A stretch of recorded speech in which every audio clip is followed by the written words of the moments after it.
নাপায় গতিকে সেইজনে ঈশ্বৰ ৰজা খুব সুখী হৈছে যে মোৰ তিনিওটা প্ৰশ্নৰ উত্তৰ মই পালো সেই প্ৰশ্নৰ উত্তৰ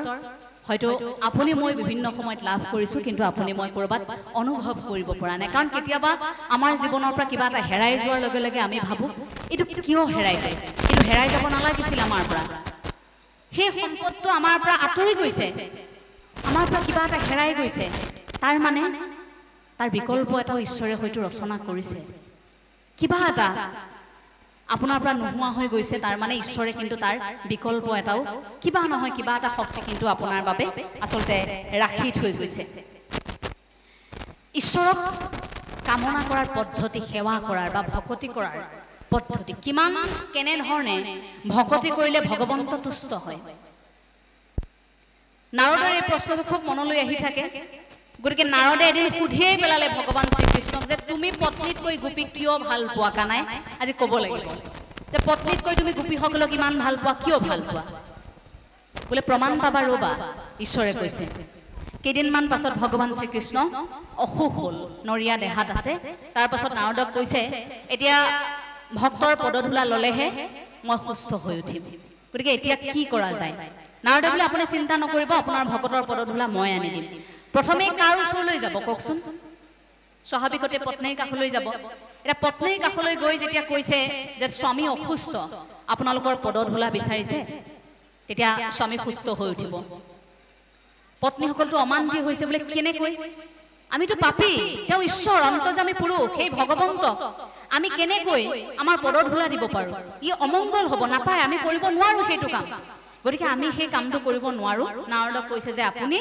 আন কাৰোবাৰ পৰা আন ভকতৰ পৰা আপুনি সেই পদধূলা গ্ৰহণ কৰক আমি এই পাপীয়ে সেই পদধূলা দিব নোৱাৰো তাৰ পাছত নাৰদ সেইবাৰ ঢপলিয়াই গৈছে গোপীসকলৰ কাষলৈ গোপিনীসকলৰ কাষলৈ যেতিয়া গৈ এই কথাষাৰ ক'লে তৎ মুহূৰ্ততে গোপিনীসকলে কি কৰিছিল নিজৰ ভৰিৰ তলৰ মাটি পদধূলা দি পঠিয়াইছিল নাৰদক মুঠিয়ে মুঠিয়ে দি পঠিয়াইছে এয়া লৈ যোৱা আমাৰ স্বামীলৈ লৈ যোৱা নাৰদ আচৰিত হৈছে সুধিছে বোলে কিয় তোমালোকৰ ভয় লগা নাই তোমালোকৰ পাপ নালাগিব তেওঁতো ঈশ্বৰ অন্তৰ্যামী পুৰুষ গতিকে সেইজনক তোমালোকে ভগৱন্ত জ্ঞান কৰি আহিছে তোমালোকৰ পদধূলা তোমালোকে দিবলৈ ওলাইছে তোমালোকৰ ভয় লগা নাই বোলে কিহৰ ভয় কিহৰ পাপ আমাৰ পদধূলাই যদি ঈশ্বৰক সুস্থ কৰি তুলিব পাৰে আমাৰ স্বামীক যদি সুস্থ কৰি তুলিব পাৰে তেন্তে আমি সেই পাপলৈ আমি এতিয়া ভয় নকৰো গতিকে আমাৰ যি হয় হওক কিন্তু আমাৰ স্বামীৰ সেই অন্তৰ্যামী পুৰুষ ভগৱন্তৰ একো হ'ব নালাগে ভগৱন্ত সুস্থ হৈ থাকক গতিকে সেইবাবে স্বামীৰ বাবে অকণো ভয় নকৰাকৈ তেনেকৈ সেই পদধূলা দি পঠিয়াইছিল নাৰদৰ আৰু বুজিবলৈ বাকী নাথাকিল যে ভগৱান শ্ৰীকৃষ্ণই পত্নীতকৈ কিয় গোপিনীসকলক ইমান বেছি ভাল পায় অৰ্থাৎ নিজৰ কথা চিন্তা নকৰি মোৰ যি হয় হ'ব কেৱল ভগৱন্তৰ কথা চিন্তা কৰিছিল সেই মুহূৰ্তত যে সেই পুৰুষ সেই ঈশ্বৰ পৰম প্ৰভু ভগৱন্ত পৰম কৃপালু গুৰুজনা কুশলে থাকক গতিকে সেইবাবে সেইখিনি পৰ্যায়লৈ ভক্তি কৰিব পৰা শক্তি হয়তো আপোনাৰ মোৰ হৃদয়তো আছে কিন্তু সেইখিনি আপুনি মই কৰিব পাৰিছোনে সেইটো আমাৰ বাবে এটা প্ৰশ্ন ব্যক্তিগতভাৱে যদি প্ৰশ্নটো নিজলৈ কৰো তেন্তে মাত্ৰ হয়তো কৰবাত 1% হে পাৰিছো 99% এতিয়াও কিন্তু আমাৰ বাকি আছে আমি কৰিব পৰা নাই কৰবাত ঈশ্বৰক ভক্তি কৰিছো গুৰুজনাৰ আদৰ্শৰে আমি বাদ বুলিছো কিন্তু কৰবাত নহয় কৰবাত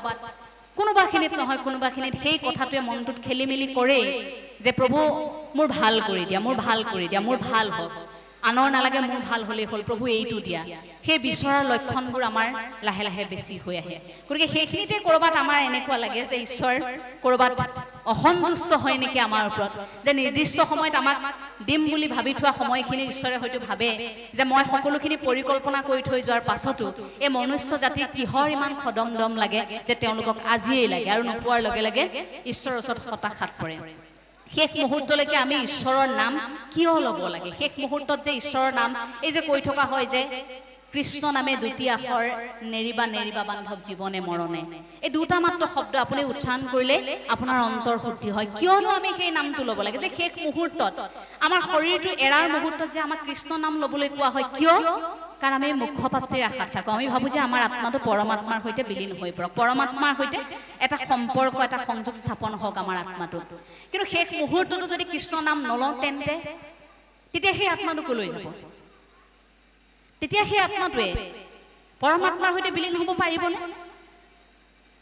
নাৰদে আকৌ সুধিলে ভগৱান শ্ৰীকৃষ্ণক যে মোৰ এই কথাখিনি জানিবলৈ মন গৈছে কি কৰা যায় বোলে প্ৰমাণ এটা চাম বোলা প্ৰথমে এঘৰত সোমাইছে এগৰাকী ব্যৱসায়ীৰ ঘৰত তেওঁ খুব ধনী ব্যৱসায়ী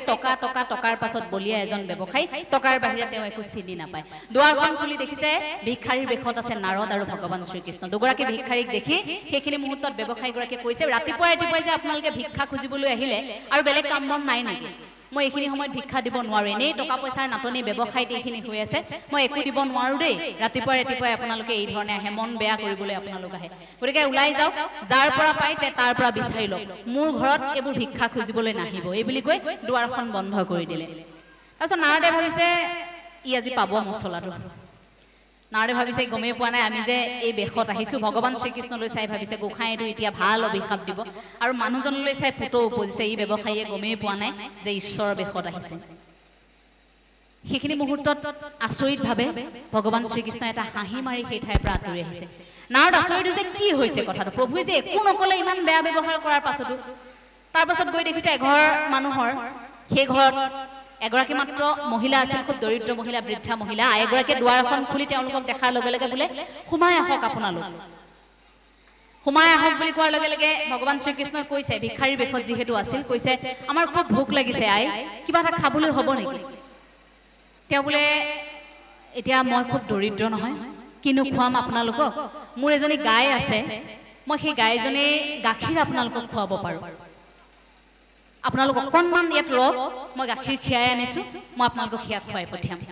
গাখীৰ খিয়াবলৈ গৈছে গাখীৰ খিয়াই আনিছে সেইদিনা গাখীৰখিনি বিক্ৰী কৰি যদি টকা নাপায় তেওঁ কিন্তু ঘৰখন নচলে সেই গাইজনীয়ে তেওঁ ঘৰখন চলাই থকাৰ একমাত্ৰ তেওঁৰ সম্বল গতিকে সেইখিনি মুহূৰ্তত তেওঁ সেইখিনি চিন্তা নকৰি মাত্ৰ দুয়োগৰাকীক সন্তুষ্ট কৰিবলৈ তেওঁ দৌৰ মাৰি গৈছে গাখীৰখিনি আনি দিছে গাখীৰ খাইছে খোৱাৰ লগে লগে তাৰ পাছত ভোক নিবাৰণ হোৱাৰ লগে লগে দুয়োগৰাকী ঘৰখনৰ পৰা ওলাই আহিছে ওলাই আহি কিছুদূৰ পোৱাৰ লগে লগে ঘৰখনলৈ উভতি চাই ভগৱান শ্ৰীকৃষ্ণই কৈছে আইগৰাকী তোমাৰ গাইজনী সোনকালে মৰি থাকক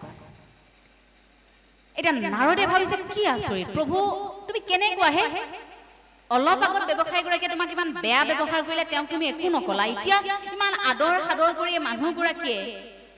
গাইজনী একমাত্ৰ গাইজনী গাখীৰ আমাক আনি খুৱাইছে তুমি কলা যে গাইজনী মৰি থাকক তুমি কেনেকুৱা নিদাৰণ তুমি সঁচাকৈ ঈশ্বৰ নে তেতিয়া ঈশ্বৰে কৈছে যে আইগৰাকীয়ে সদায় মোৰ নাম লৈ থাকে কিন্তু লাহে লাহে তেওঁ গাইজনীৰ সৈতে সম্পৰ্কটো বেছি গাঢ় হ'বলৈ আৰম্ভ কৰিছে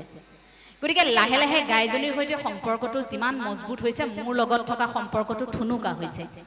গাইজনী থাকোঁতে তেওঁ যেতিয়া কেতিয়াবা মৃত্যুমুখত পৰিব সেইখিনি সময়ত তেওঁৰ মৃত্যুৰ সেই সময়খিনিত তেওঁৰ কি চিন্তা আহিব যে মই মৰি যোৱাৰ পিছত গাইজনী কি হ'ব গাইজনী কোনে চাব গাইজনী কিমান ভাল পায় শেষ মুহূৰ্ততো গাইজনীৰ কথাই চিন্তা কৰিব গতিকে ঈশ্বৰে নিজক ভাল পোৱা ঈশ্বৰে গম পাই যে তেওঁ মোক ভকতি কৰে মোক চিন্তা কৰে গতিকে ইমান দিন মোক চিন্তা কৰি থকা এই মানুহগৰাকী শেষ মুহূৰ্তত যদি গাইজনী চিন্তা কৰি কৰি যদি মৃত্যু হ'বলগীয়া হয় তেন্তে মই মোৰ কাষলৈ তেওঁ কেনেকৈ আনিম সেইবাবে অকণমান আগতীয়াকৈ তেওঁ ভাল পোৱা বস্তুটো মই তেওঁৰ পৰা আঁতৰাই দিলোঁ আনফালে সেই ব্যৱসায়ীগৰাকী যি কেৱল টকা টকা টকা টকা বুলিয়ে বলিয়া হ'ল তেওঁ সেই টকা টকা বুলি চিঞৰোতে তেওঁ পিছৰ সময়ছোৱাটো সেই মানসিক তেওঁৰ চিন্তাধাৰাটো যিহেতু টকাৰ লগত সংযোগ আছে গতিকে তেওঁ পৰৱৰ্তী সময়টো সেই টকাটো যেনেকৈ সদায় ভাজত সোমাই থাকে চন্দুকৰ কোনোবা এটা কোণত সোমাই থাকে বাকচৰ কোনোবা এটা কোণত সোমাই থাকে ঠিক তেনেকৈ তেওঁ সেই টকা হৈ সেই কোণ এটাতে সোমাই থাকিব জাপত সোমাই থাকিব টকা যেনেকৈ আমি মহিলাসকলে বেছিকৈ কাপোৰৰ জাপত সোমোৱাই ৰাখোঁ গতিকে সেই জাপটোতেই তেওঁ সদায় সোমাই থাকিব তেওঁ ঈশ্বৰ প্ৰাপ্তিৰ এই কথাবোৰ তেওঁ মনলৈ কোনোদিন নাহে তেওঁ টকাতেই থাকিব টকাটো যিমান চেপেটা তেওঁ সিমান চেপেটা হৈ থাকিব তেওঁ চিন্তাধাৰা ক্ৰমাগতভাৱে সিমান চেপেটা হৈ গৈ থাকিব গতিকে সেইজনে ঈশ্বৰ সেই ঈশ্বৰে সেইবাবেই কয় যে মোক ভকতি কৰা মোক হৃদয়ৰ পৰা কামনা কৰা ভক্তৰ মই কেতিয়াও বিপদ হ'বলৈ নিদিওঁ যি মোক একান্ত মনে কামনা কৰিব সেই ঈশ্বৰ ভকতিৰ কথাবোৰ আমি গুৰুজনাৰ আদৰ্শৰ পৰা আমি আহৰণ কৰোঁ গুৰুজনাৰ আদৰ্শৰ পৰা আমি আহৰণ কৰোঁ গুৰুজনাই সেই পথটোৱে দেখুৱাই থৈ গ'ল এই গুৰু আসনখনিৰ পৰা আপোনালোক বহি থকা ঠাইখিনি চাবলৈ গ'লে কিমান দূৰ